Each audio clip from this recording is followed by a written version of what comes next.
morning, good afternoon, or good evening, whenever you're watching or listening to this, and welcome to Link Up Leaders, your direct link to leaders in supply chain and e-commerce.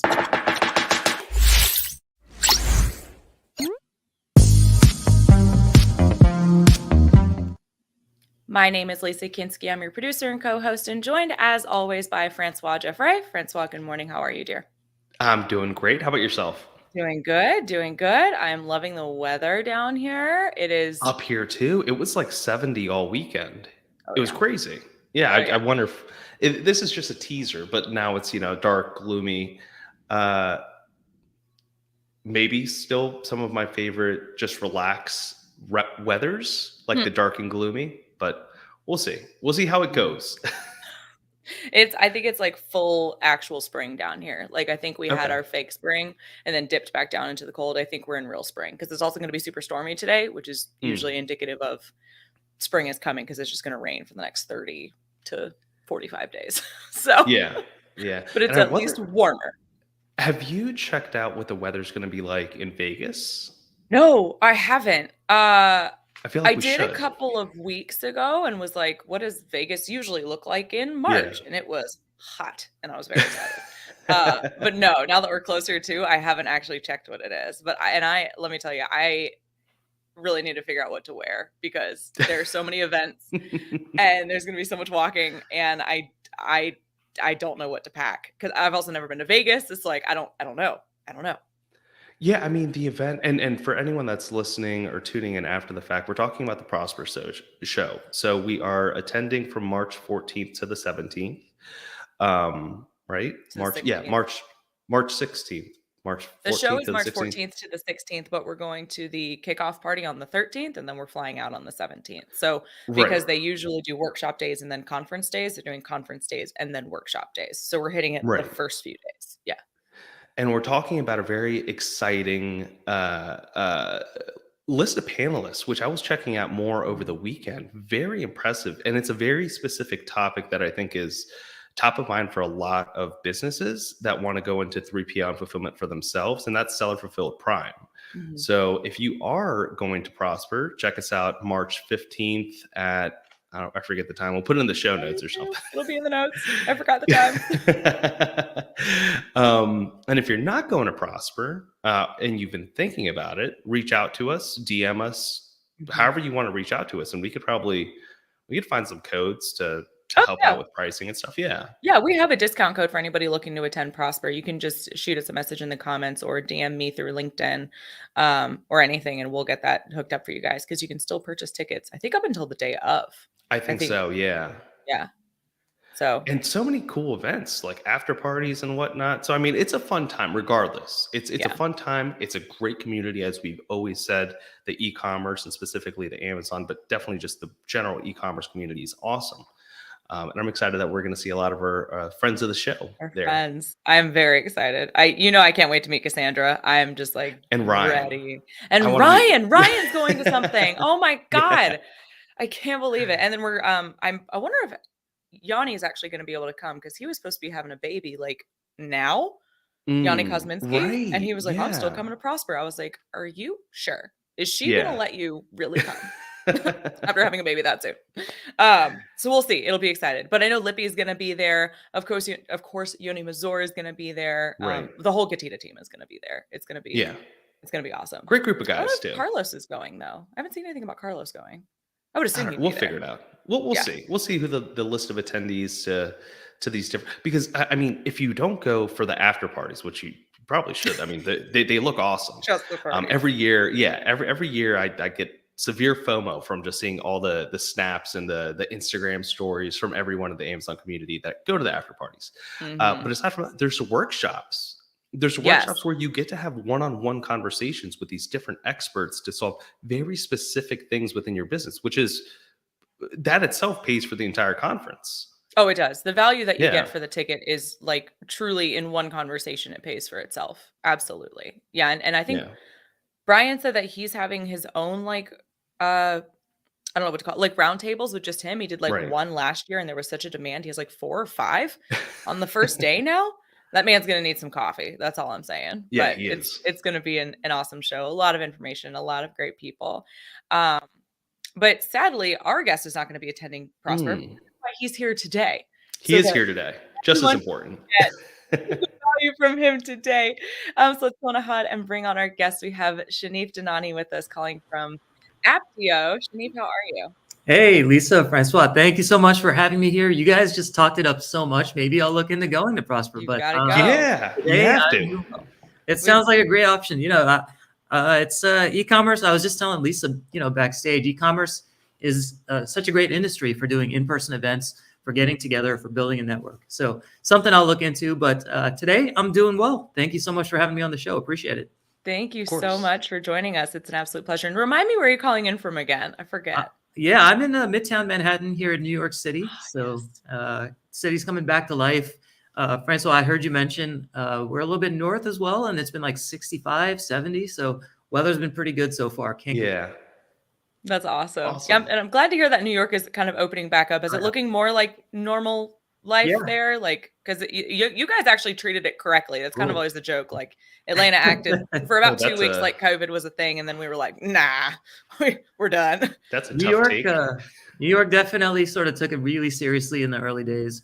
It's been actually pretty good. Past couple of months, things have been opening up. We've had something that I really like, which is that outdoor seating that came around during the pandemic. They've actually kept it, which I never thought they would because it takes up space. But New York is looking great right now. I don't want to jinx it. There's knock on wood somewhere. Yeah. But so far, so good. Can't complain.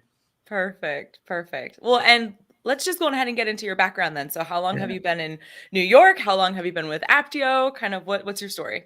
Yeah, so I don't want to, I'll go over it really quickly. Essentially, I've been in New York for about just over 10 years now, mostly actually working in the world of e-commerce marketing. Personally, my background is in artificial intelligence, though. So basically, I've been working at a couple of different companies to help them advertise better, starting with Tap Commerce a few years ago. It was a mobile advertising platform. Sold that to Twitter, so I worked at Twitter on their ads team. And now we are working on this company, Apteo, which basically uses AI to help e-commerce brands drive hyper-personalized marketing campaigns by predicting what their customers are going to do next. That's so succinct. I love it. Yeah. Well, predicting what your customers are going to do next, it's like I mean, if you can find out their patterns and everything through AI, this is very difficult to manage through just manual data. And with so many different platforms that you might use, it's hard to tie it all together. But within the world of e-commerce, when we talk ads, are we talking social media ads? Are we talking, I guess, what form of advertising? It's a great question. And I ran through that background hyper fast. So I can probably provide a bit of context. We can do it as deep of a dive as you would like. We have an hour, so go for it. I appreciate that. I'm sure we're going to jump into it. So sometimes when you start talking about data and AI, sometimes people's eyes glaze over. But I'm looking forward to making it real and hopefully getting people excited. So to answer your question, like maybe we could take the context of what people are trying to do. So obviously, marketing and advertising has always been one of the biggest sort of jobs in e-commerce. You got to get customers, and you got to get customers to come back. You've probably seen this massive growth in the world of e-commerce now, where there's just millions of brands out there competing for eyeballs. And it's become harder now because Facebook doesn't do as good of a job now in terms of identifying customers or advertising because of the iOS privacy updates. So when you think about predicting what people are going to do next, what you're trying to do is figure out the best thing to show them when you do decide to advertise to them, whether it's on email, whether it's on social. We're getting into sort of paid search, Google Shopping ads. You guys have probably seen if you can have multiple touch points across multiple channels and you're sending the same message, you're showing the person the same product, you're showing the person the same offer, and that offer is well calibrated to those people, the likelihood that they're going to purchase goes up. So it's really omni-channel, Francois. It's just one of those things where you just need to have the right information to know what to tell or what to show to some individual consumer. And to the point of multiple touch points, I remember there used to be a statistic that maybe it's outdated today, but I remember hearing like 5 years ago where I think it was 7 or 8 touch points. You had to have a minimum of 7 to 8 touch points in order for someone to convert. Does that hold true? Was that the correct statistic, first of all, if you know? And does that hold true today? I think it used to be higher. I think the number was 12. The number I know is 12. People can fact check us. I heard 7 about 6 or 7 years ago, actually. And now I bet you it's probably 12 or even higher at this point, Lisa. You know, what's interesting is there's a couple of interesting things about that. That's obviously taken as an average. So what we're seeing with our brands, sometimes you've got a small group of customers who are just your best customers, right? They're buying frequently. Maybe you only need to send them an email or show them an ad and they'll come back. But then you've got this huge like group of customers who are your one-time purchasers or your at-risk customers. And maybe you need to hit them like 15 or 20 times before they actually come back. And you need to give them like a really attractive offer. So what we're seeing, and this is an area that we really like to focus on, is when you break down the different groups of customers you actually have a different number of touch points for each one. And it's kind of important for you to calibrate that across customer groups, because otherwise you're going to annoy people, or they're going to unsubscribe, or they're not going to buy from you. But across averages, Francois, I heard 7. It might be different now, but it is more than 1 or 2 or 3. So most people need to keep that in mind. And I'm sure that's gone just up and up, like you said, because there's so much noise. Like we're hit with, we've talked about this a lot, not in a while, but like, gosh, you're hit with so many ads every single day. And even if you just think about the amount of content that we consume, and my friend was like, oh, the TikTok you sent me. I was like, I don't know what I sent you. That was days ago. I don't remember that. Like, it's just, there's just so much noise. It seems like, yeah, I don't know. How can anybody make a sale nowadays? Like you've got to, I don't know. It almost sounds like subliminal messaging. You've got to kind of get in there.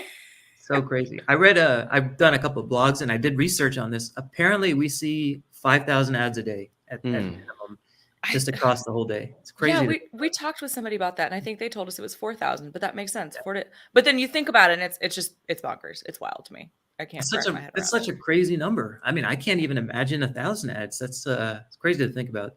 Yeah. Well, not only that, but it's when you start to get into just the competitive landscape of advertising, it seems like it's just going up. More competitors are entering, let's say, Shopify, or just creating their own stores where they used to be brick and mortar, maybe relying more on email and direct mail, and now they're getting more into social media. Just as competition rises and the cost to advertise for certain keywords also rise, how does a company effectively say, hey, this is too many touch points, or this is my actual cost to acquire this customer, re-engage with this customer? Like, I imagine 20 touch points, that's very expensive. I think what we are starting to see is brands are starting to diversify, excuse me, across lots of different channels. Some of those channels, it's really easy to quantify how much you spend. With a paid ad, you can see what's your CAC, like how much did you spend to get a customer. With other channels, it's a lot tougher. So if you're thinking about something like influencer marketing, where maybe you sign up an influencer and they blast something to their followers, you might still be getting purchases from that tweet or that post maybe 2 weeks later. And so this is one of the biggest challenges today, attribution in the world of e-commerce. So figuring out exactly how much you're spending to get a sale across every channel. What we've done is, because it's technically a really challenging problem, what we're starting to see is people are focusing more on just the number of sales they can drive, and the number of new customers that they reach, and the number of new customers old customers that they re-engage. So when you think about the cost of maybe customer acquisition or customer re-engagement, you're kind of looking maybe on a week-to-week or month-to-month basis, tallying up how much you spent across that month and doing a really simple calculation. All right, this is the number of sales from new customers, sales from old customers divided by my cost. Really not precise, but it gets a marketer kind of what they need, which is an understanding of where they should be doubling down on. And that's really what our customers care about, is like, where should they be focusing? What are the strategies that they should be using to drive sales? And so how does this tie into, and we've had many conversations on the show about this customer journey, right? Where it might be in the very exploratory phase. They might have been someone that visited your site before, and they might be a customer. They might be someone that just added to cart. I guess, how does your company break down all these segments of the customer journey? It's a really important point to basically take what you know about people and identify kind of the best messaging for them. So we do it in a couple of ways. When you think about acquisition, where you might not have, you're trying to acquire a new customer, you really don't have a lot of data to use to acquire someone who's brand new. Maybe they've signed up for your email list. Maybe you kind of know whether they're male or female or where they live. But what's interesting is when you think about new customer acquisition, Facebook used to be really good at this. What our company does is we will actually use some of the data we do have about your customers to find new customers. So how do we do that? Essentially, what our product does is we can automatically segment people. One of the segments we find are who are your best customers, both historically and forward-looking. Well, what you can do once you know who those customers are, you can send them over to Facebook or Google, create an audience of people who look like those best customers, and then start targeting that lookalike audience with lifestyle ads. And actually what works really well, believe it or not, are just images of your product. So product ads. Mm-hmm. What we found is when you have this lookalike audience based on people who are your best customers, you're actually reducing the CAC, the cost of acquisition, and you're increasing return on ad spend because you're doing something that Facebook used to do themselves, which is using information about what people are doing to find similar people. So Facebook's not as good at that anymore. And so when you have a little bit of extra data, you can use that to acquire new customers. Then when you're thinking about existing customers, like people you already have a lot of information on, you can do a bunch of things. You can start to predict what products from your store they're most likely to buy, or what categories they're most likely to buy from.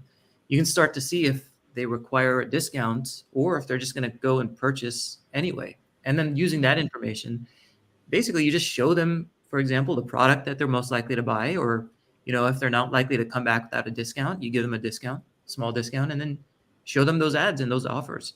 And like we said, you show it to them across multiple channels, and that increases the likelihood that they're going to come back. Mm-hmm. And what if, let's say, because when we were addressing the competitive landscape, all these new businesses are also entering the space. How do they start to acquire some of this data if they don't have necessarily a large pool of customers to call on?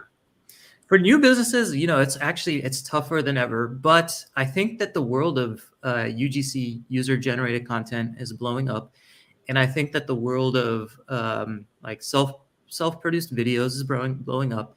So here's what I've seen work well for new brands. One, communities. So let's say you're selling something that's, health, women's health, which is one of our customers. Go into the Facebook communities where there's a lot of people who care about that, new moms or, whatever it is, and start engaging. And, every so often talk about what your brand is, talk about why your brand is helpful, give the story. And as you engage in these communities and you do it authentically, you're going to start to gain your first few customers. UGC, like I mentioned, where you guys might have seen this whole idea of unboxing a product has gotten really big. You send somebody a product and then you ask them to video themselves, kind of removing it from the packaging and using it. And people love that because it's maybe not 100% authentic, but it shows you kind of where the product is useful and how it can be used. And then you've got your standard techniques like, paid ads. One thing I've seen work really well is Google Shopping ads. So that actually does a really good job of maintaining your return on ad spend, especially if you're targeting the right people. And of course, you've got Facebook and Instagram, where you don't want to necessarily blow your budget, but it's a really, Facebook and Instagram social ads are a good way to get your brand name out there. With all of these things, you just want to make sure you're targeting people with the messaging that they care about and with the sort of the value props that they care about. I think the days where you are blasting your products across the internet and just waiting for sales to roll in has kind of come and gone. But I don't think that advertising is dead. I just think you have to be a little bit more precise and targeted when you do it. And that can be really challenging for a new brand. I mean, like you said, and this is something, again, we've talked about before, maybe if they do have a new product or a unique product and you said, speak to them about the USPs that matter to them. What if they don't really know that? Like, how can they kind of identify this information and maybe target those right audiences from the beginning? Or really, how long does it take to figure out, I guess? And I'm sure it depends question, but it's a classic. It depends, but I'll do my best to kind of break it down. I actually acquired a brand last year. It was kind of a new brand, and we sold these sort of water bottles that would infuse hydrogen water. And, at first we thought our market was going to be sports enthusiasts, fitness enthusiasts, because there's apparently a health benefit here. And in fact, it was kind of the older population, people who were sort of worried about their health and worried about kind of maintaining their longevity. And the way we found this out, we did a few experiments. We ran several, and again, this might not apply anymore, but I think you can still do this. We ran several ads on Facebook targeted to different customer groups with different value props. And we saw which ones had the best conversion rates, which ones had the lowest customer acquisition costs, which ones converted the best. And then we would kind of interact with our customers. So sometimes they would email us saying, hey, can I do this? Or can you guys do that? And then we would take a look at the reviews. So all brands should basically be sending out a request for reviews X number of days after a product is delivered. From there, you can kind of see, why do people like this product? What are they writing about it? What sort of pictures are they taking? For us, it took a couple of months to figure out what's the actual value prop. Why are people liking this product? What are the key things that they care about? But once we did, we were then able to hyper target our ads to the right population. And I think most brands starting from scratch are going to have to do the same thing. I think they're going to have some idea of who's going to buy their product. And I think they're going to have some idea of why. And then they should start to test, okay, are these assumptions correct? Or is there a different group of people with a different value prop that they're going to like differently than I haven't thought about? So I like to take that experimentation approach, try a couple of different things, talk to your customers and see what they're saying about your product, and then sort of update your copy, update your imaging, update your strategy based on what you learn in those first couple of months from those experiments. And these are all paid ad experiments. Sometimes they were, but we also had our own email list. Like, as people were coming in, we were collecting emails. Really great thing. I'm sure everybody out there is doing this, but you show a pop-up ad, collect their email, collect their SMS, exchange that for 20% off their first order. When you do that, you start to get a pretty big email list, even with people who don't buy from you. Then you can start sending out emails with different value props using a tool like Klaviyo or MailChimp. And then from there, you start to see, what are the open rates of the different emails that I'm sending? What are the click-through rates? What are the conversion rates? Are people unsubscribing at a higher rate for this message as compared to this message? Does personalization help, or is it not something that moves the needle for my brand? So if you're doing it right, you're testing the same sort of value prop on paid ads, and then also on your emails. If you're using SMS, you're testing the same messaging across the SMS messaging. And so from there, you start to gather a lot of information from different channels, and you can start to get a sense for what messaging works, what product images work, and what don't. So again, as a new brand, as a brand new brand, let's say you're coming at this from scratch, you're going to have to do a lot of work to try to figure out this information. Most people are probably starting a little bit further along, like maybe they have an idea for why something's going to work and they don't need to do as much testing.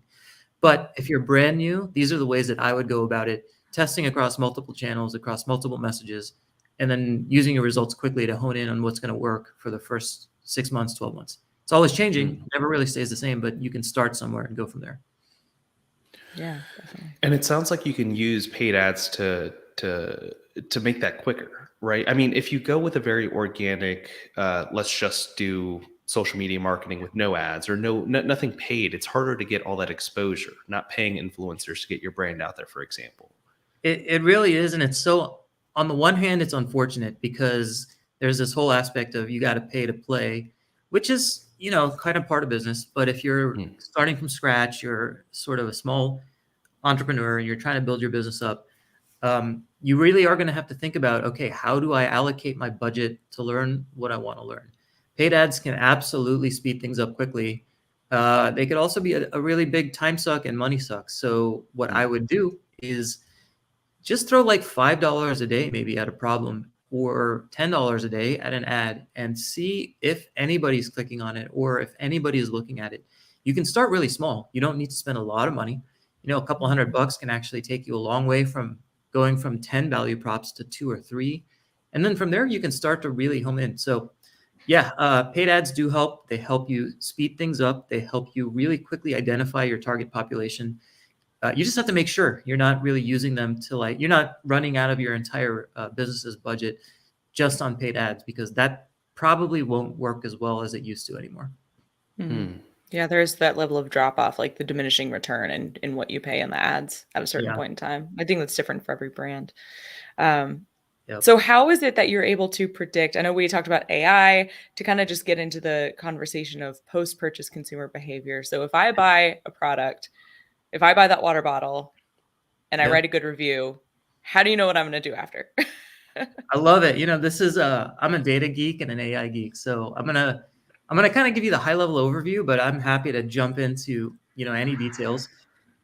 Essentially the way that any sort of AI works, at least over the past sort of few years, is you get a lot of, historical data up front. So let's say a brand connects to our product. We'll be able to look at their order history and their customer history and their products over time. So if they've been around for like a year or two, that actually gives us some good information. What you can then do is you can kind of take these snapshots in time about who were your customers in the past. What did they buy? What do they look like? Are they male? Are they female? We have like 60 different data points about each customer. And then once you've got a snapshot, you can go back and see what did that customer end up doing a little bit later. And you just keep taking these snapshots across time. Who was this person? What did they do? What did I know about them at this point in time? And then what do they go out to do later? Got all of these sort of snapshots. You just feed it into this, AI algorithm that's really good at taking lots and lots of data and finding the patterns that lead to the thing you care about. So if you tell this AI machine learning algorithm, hey, I want you to try to figure out how to find the next product that somebody buys, given what we know about them today. It'll do that. It'll combine all of these 60 attributes, not only across you, but across every single person in the store, find the patterns that matter the most, and then they can apply them to what you know about a customer today. So the more data that you've got in your store and on your customers, the better these algorithms will be at figuring out what's the best product for Lisa, what's the best product for Francois, what's the second best product, what's the third best product, where is the cutoff where they're probably not going to buy anything again. So it all just comes down to having these data points that a really nice, sophisticated computer can crunch the numbers on and, spit out what's going to happen for each person going forward. Are there any examples where maybe using this kind of AI helps a business to drive the decision for the next product to create? Like if everybody is giving a review that they want a different, I don't know. I saw that Four Sigmatic, because now I'm part of the group on Facebook for research. But they came up, or it was Mudwater, Four Sigmatic, one of them. They came up with a different kind of, like it was like a relaxed blend instead. I don't know. Can you use kind of that post-purchase consumer insights to like drive what you're going to source next? Yeah, absolutely. So there's a couple of things you could do here. One of the things you can do is, instead of maybe predicting at the product level, you could predict at the category level. So let's say you got a fashion store. You sell everything from like dresses to shoes to shirts, whatever. You can start to see, okay, like 90% of my customers are likely to buy something from my dresses category, but only 5% are likely to buy something from my shoes category. So you might double down on the dresses. Similarly, you mentioned, what was it, Four Sigmatic? Is that I don't think I've heard of them. Is that a food company? It's a mushroom coffee brand, one of my favorites. That's awesome. That actually, I'm a huge coffee fan, so that sounds interesting. Yeah, you can start to figure out, to a certain extent, do my customers care about decaf versus non-decaf? And if they care about non-decaf or regular coffee, do they care about bold flavors or medium roast? Mm-hmm. So, when you don't have a ton of data to work off of, AI is not going to tell you exactly what to do next. But because it's found all these patterns about what works in the past, you can start to dive deeper into those patterns and start to understand what do people actually care about. Then you as the human can use that sort of information to make a decision on what to do next. We're still far from the world of Terminator and Skynet and all that. Unfortunately or unfortunately, who knows? So there's a huge limitation. But what we like to do is combine that data with human insights so that you can figure out how to build the next best product or what to do next. Certainly something that you could do. Gotcha. And so does this, can you utilize this AI into just user behaviors on your site versus purchases? So for example, if you see a lot of people that are flowing into certain listings, but they're just not converting, we've had guests in the past that talked about surveys, for example, or just finding out more of that qualitative data and insight. But even getting to the point of knowing, hey, these are the listings that we need to really double down that qualitative data insight on is something hard. Yeah, it is. I would actually, I recommend using the right tool for the job. And generally when people ask me, hey, can I use AI for this?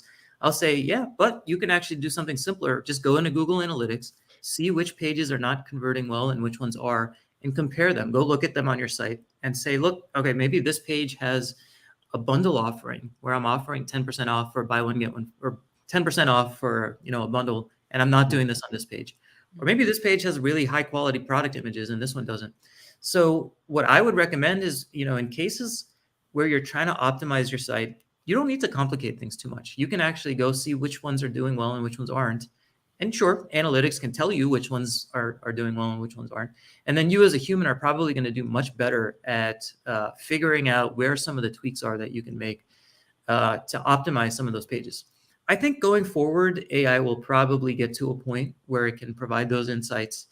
We're already there today, but I think it's like the cost benefit of using AI for something like that probably is better for you to just look at it manually. Unfortunately, now I know e-commerce folks love to automate everything, and that's the world that we're trying to work towards. But for now, I think it's a little bit more of a manual process. And so diving back into sort of this post-purchase behavior, does your company look at the various data points on the different advertising platforms? Is that what it does to say, like, hey, these ad sets, let's say, are the ones that convert the best? You should probably try those within email marketing, or I guess, how do you segment the different marketing channels and what's being fed to their customers? It's a great question. We can pull in information about, which email campaigns are doing well, which ad sets are doing well. What we have found to work better is actually taking a look at the individual customer and the individual products within the store and sort of understanding which customers are likely to buy which products. And then from there, you can decide as a marketer whether you want to reach these people with an email campaign or an SMS campaign or an ad campaign. Now, certainly we can take this information into account, but let's say our AI figures out that, hey, John is going to buy sneakers. Whether you send John an SMS or an email or a Facebook ad won't change that probability that much. And so what we recommend doing is, if you've got a strong conviction that John's going to buy these sneakers, just show it to him across all the channels. Maybe focus more on the ones that don't cost you. Like maybe if John's not likely to buy those sneakers, you don't send him an SMS because that costs money every time you send one. But maybe you include him as part of your sneaker campaign when you send this out over email. And maybe you throw a little bit of money at a Facebook ad. So what we try to do is, because we have sort of this strong conviction about which customers are likely to buy which products, we try to get that across as many channels as we can without exhausting the budget. Now, one of the things that we're building later this year is starting to optimize and automatically tweak your paid ads budget for different campaigns. So like, let's say you're targeting a group of people who are likely to buy, I don't know, maybe a blender. If that campaign is not doing well, you should actually bring down the cost. Now, right now, advertisers have to do that themselves. But if you can start to have a system that says, look, this campaign isn't doing well for blenders, but maybe this one is doing really well for pots and pans, take the budget from blenders, move it to pots and pans. This is all stuff we can do automatically. And then you can start to take that into account. Once you've figured out which people are likely to buy which products, then you can start to take into account this media mix optimization, where you can really, really get hyper granular on where you're spending your money. So this is the world that we see kind of evolving over the course of the next 5-10 years. We just think right now the biggest bang for your buck is that personalization layer, where let's say you've got 100, 200 products in your store. What are the ones that people are most likely to buy? If you can surface that, you're going to increase your sales right off the bat. So it sounds like the AI creates the customer segment for you, and it's up for you to determine. Does it get down to the level where it's like, hey, John is very price conscious, or he converts a lot better with offers? That way I know as a marketer, hey, I should probably target him with a 10% off. Yeah, absolutely. Yeah, you're right. So we automatically create all of these segments, so you don't have to do anything. Our customers kind of really like that because they don't have to spend a lot of time in Excel.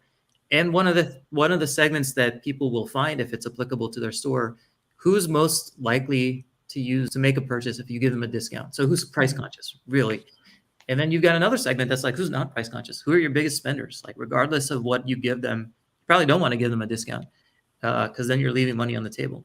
So you combine that sort of price consciousness, that behavioral aspect, with the product specific aspects that people are likely to buy next. You can get really, really specific and granular for how you target your customers. Yeah, I always feel like I'm a nightmare for brands because unless it's a brand that I really love, and I guess let me explain, like, unless it's something that I really, really love, I'm usually not making second and third purchases. I get in with whatever introductory offer they give me, like 10% off, 20% off, and then they spend months sending me emails that go to my promotions folder in Gmail that I do not open, and then finally Gmail says, "Would you like to unsubscribe? You haven't opened this in 6 months." And I say yes. So feels like I'm kind of a nightmare for some brands. I mean, is that the majority of kind of the audiences that brands are reaching, or are they often able to secure kind of a second and third with, using a technology like yours where they can anticipate some of that behavior? It's such a good question. Most of our customers, in fact, every single one of our customers has fewer repeat purchasers than they do one-time purchasers. So that being like every brand we work with, the majority of their customers only buy once. And what's really interesting is we have the ability to forecast lifetime value. And when you look at the lifetime value for the group of customers who only buy once, and you compare it to the group of people who buy even more than once, like twice, there's this dramatic difference, like sometimes one order of magnitude. So what we're finding is these brands are struggling with, the Lisas of the world. They're trying to figure out, how can I reach this person without spending an arm and a leg, have her come back and buy something, and have her be happy about it. Like, I actually want my customers to engage with me and build a long-term relationship. So one of the things, that's kind of how personalization starts, how post-purchase personalization starts to help with that. If you can show somebody a product that might reduce the chances of their, email going to the promotions folder by even 1% or 2%, you can really start to grow sales. But no, Lisa, you're like, you are kind of the quintessential prototype. And I am too. Like, I'll only buy from a brand once or twice, unless it's a brand I really care about. And then all of a sudden I become part of the big spenders category. So the brand's job is to get me from that one-time purchase just to make even a second purchase. If the brand can get me to make a second purchase, my lifetime value goes way up. And we see this across all the brands we work with, fashion, food, skincare, healthcare, beauty. Just, it's crazy how many commonalities there are across the different industries. And so the AI just helps with, or it helps with a lot, but it helps mostly with creating that offer of what would you care about next. And that way you would even open that, or you would click on the link, or you would visit it from your social media experience to their website. Is that right? That's exactly right. Once you have the offer, sometimes what we hear from our customers is, hey, I just blasted a 20% discount to my whole email list of 30,000 people. Like, that can't be the best way to do things. And I just put a list of our top sellers in the email. That's a very generic email. So what our product helps with is saying, this group of people should not receive a discount, and they should receive these 5 or 6 products that are most customized to them. Then when you have an email like that go out and you combine it with a simultaneous Facebook campaign, you can start to basically get the person to pay attention to the advertisements or to the email campaign. And the more people that open it and pay attention to it, the more that are likely to click, and the more that are likely to click are likely to convert. So for us, it really does come down to, you've got this group of people who want to buy from you, but it's your job to show them what to buy next. And it's your job to show them kind of the best way to purchase it, or to offer them the right discount to come in and make a purchase. We offer those integrations. We offer those automatic integrations for all the tools you're using, like paid social and search and email and SMS. So you don't have to go outside of Apteo to get things up and running until the very end when you activate the campaign. But what we've heard is, sometimes as a brand marketer, I don't even know who I should be sending a product to. And so that's really where we help out a lot. But it's not so much the why they're not converting the second time, right? Are you seeing them solve that in a different way? I guess, for example, why aren't they clicking on the email that is showing them the more quality products or the better offers? It's a great, the why can come down to a lot of things. It might be that you really haven't built up your email reputation, so everything is going to spam. It might be that somebody has seen your marketing and ads already 5 or 6 times, and they've already decided, hey, I don't want this.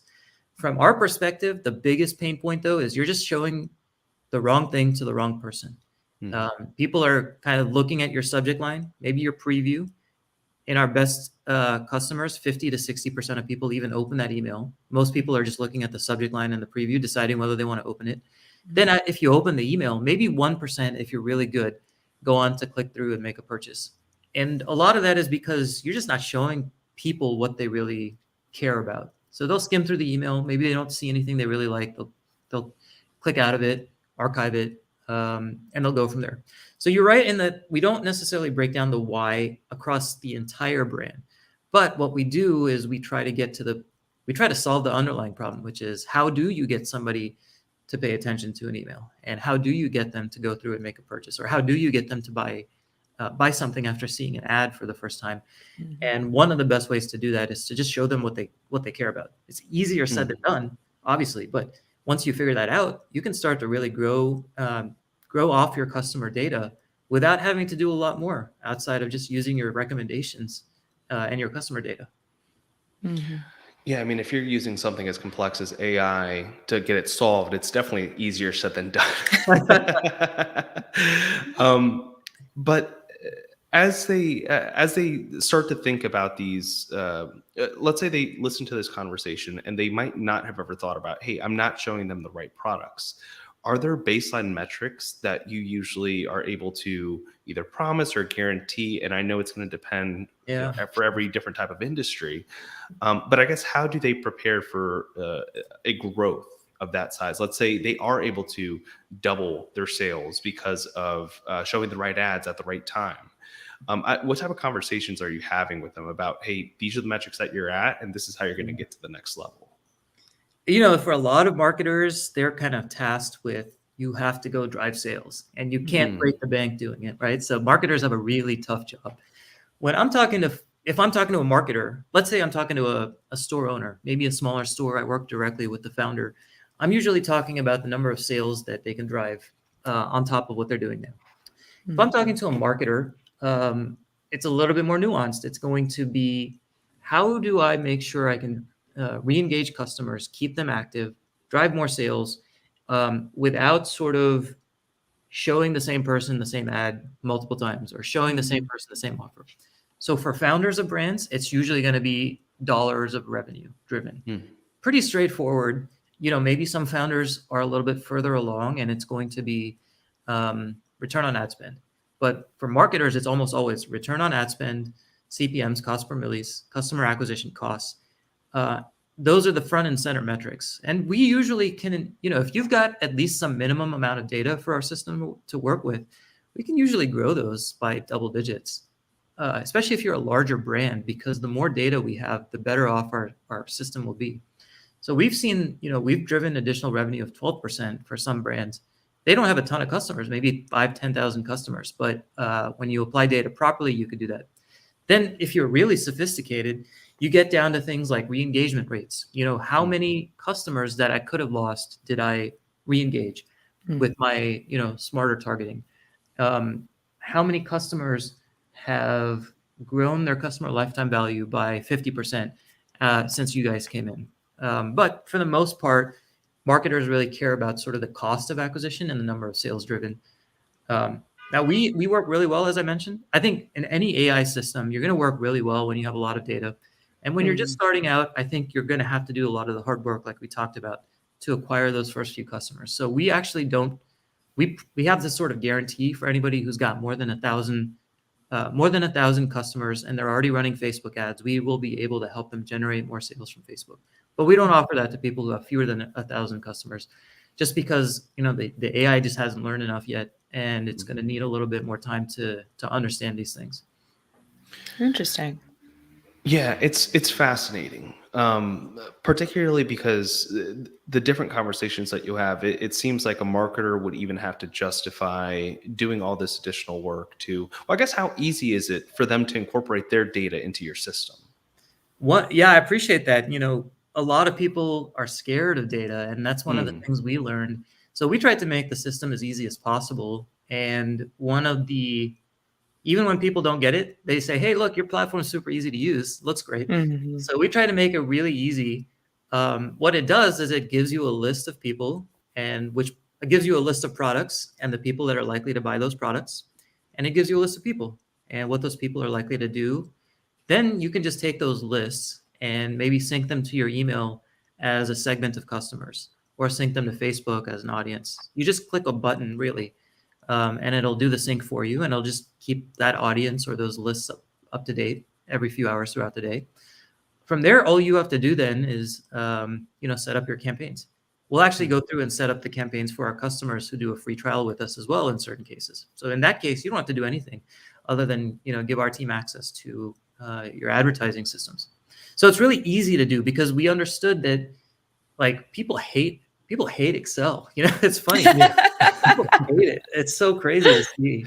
And we just wanted people to be able to sell more products rather than dive into numbers and data. So we'll do all the hard work for them.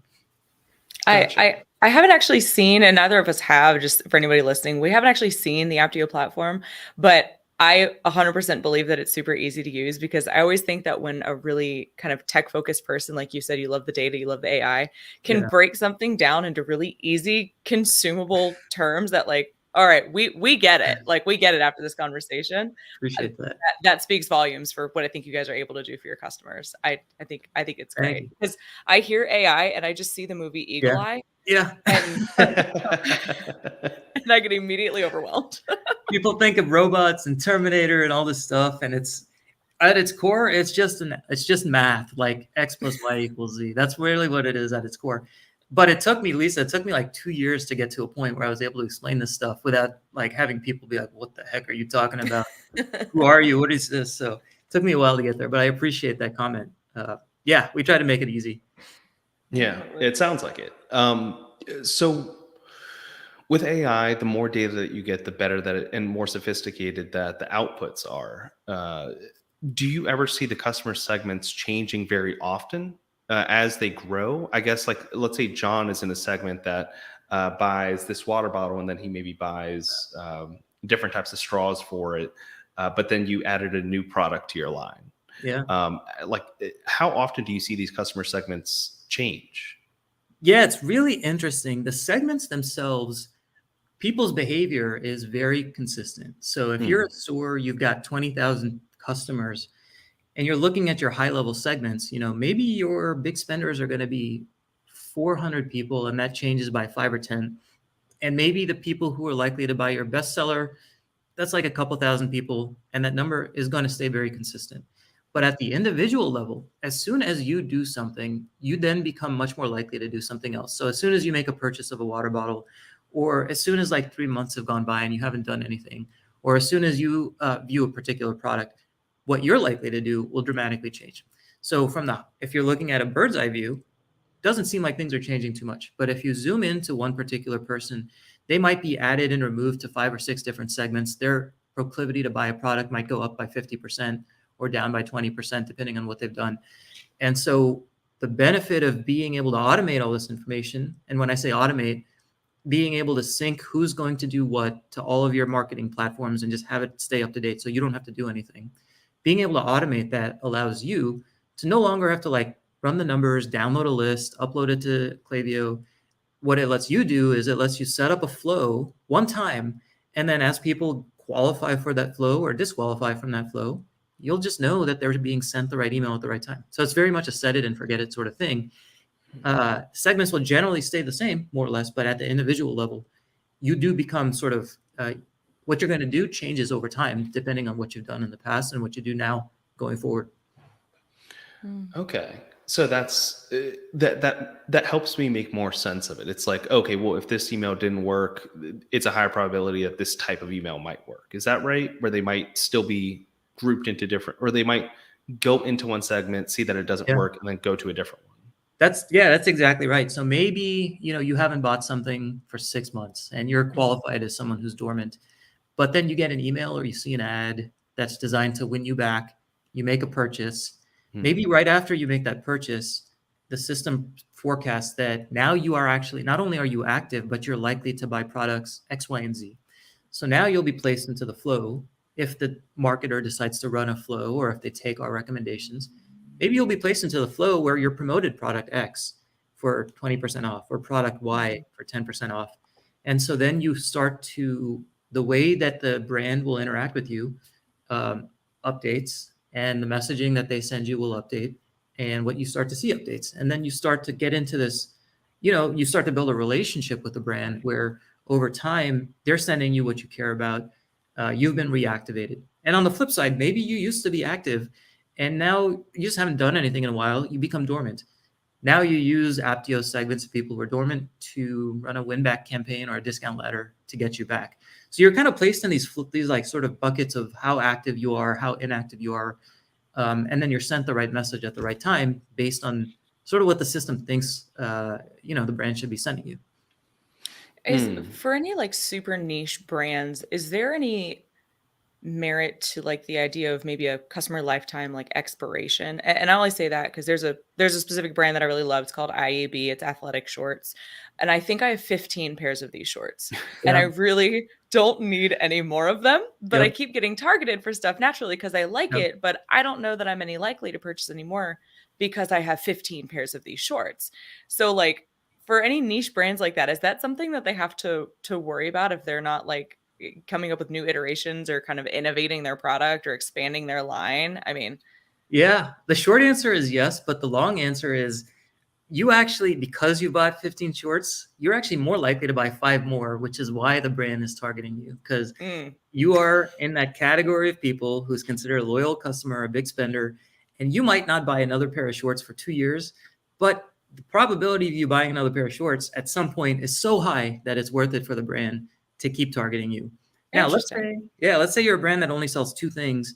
That's like maybe microwaves and refrigerators. Like, yeah, you're not going to get a repeat customer most likely. So there are certain categories of products where you probably want to focus more on acquisition than retention. But like the brands that do really well with sort of the highest lifetime value, the fashion categories, the beauty, skincare categories, if you're selling like 10 or 15 products at a minimum, you probably, once you've captured a customer, you're going to try to milk that customer for a long time, because that sort of forecast, that expiration date for somebody who's proven that they're willing to buy more than once is actually way further out than you might expect it to be. And again, it's every brand is different, but this is kind of generalizing across the brands that we work with and the ones I've seen. So you're telling me I'm not done yet. You're not done. Let's touch base in 12 months and see if you bought anything else. I will let you know. All right. Well, to that same point, and you touched on it earlier about the return on ad spend, is this system something that can help you track that as well? Because obviously emails might be a little bit more free, but they might consider the offers that they actually have in them within their advertising budget. I guess, how do you see this structured where based on the different paid ads and non-paid ads, how much a customer actually, how much you spent on a customer to where they purchased, and on the different types of purchases? Yeah, it's such a good question. Here's how we think about it. When we help a customer sort of get started with their free trial with Apteo, we will recommend certain paid campaigns for them to go in and acquire new customers. And those paid campaigns will generally be paid social, and sometimes paid search.